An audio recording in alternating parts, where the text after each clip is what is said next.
Well, in this first round of Fix It with Doc, I wanted to tell you a little story about a customer who had a vibration while they would accelerate only.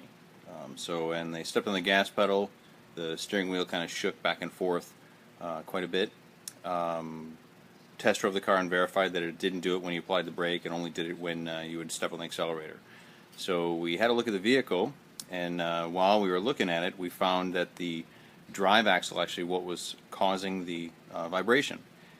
Inside the drive axle is a bunch of ball bearings and components that the bearings ride on the races, and that imbalance of those components, because they were worn, caused the entire shaft to kind of oscillate.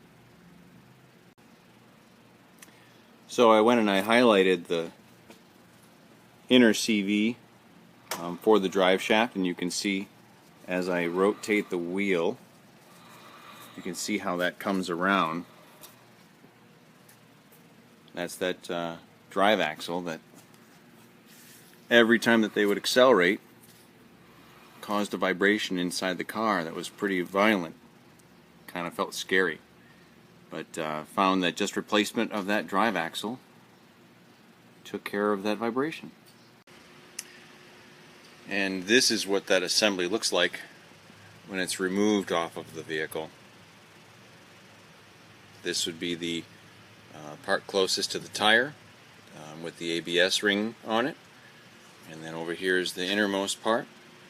And inside of this rubber piece that I'm going to take apart is where you can see the ball bearings that I was talking about. And this right here is where it attaches to the shaft that goes into the transmission.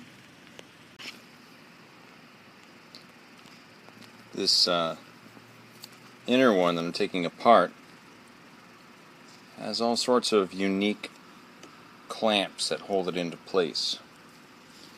And so then you've got to use these unique pliers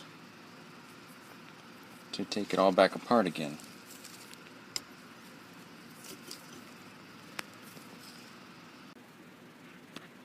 Now with this clamp pop free, I'll be able to take off this boot, and then you can see those ball bearings, and usually they're full of a whole bunch of wheel bearing grease.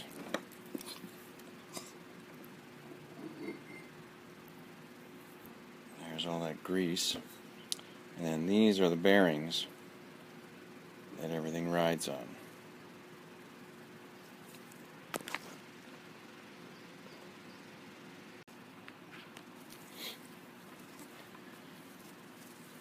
Back in the day, they would have you repair some of these components, but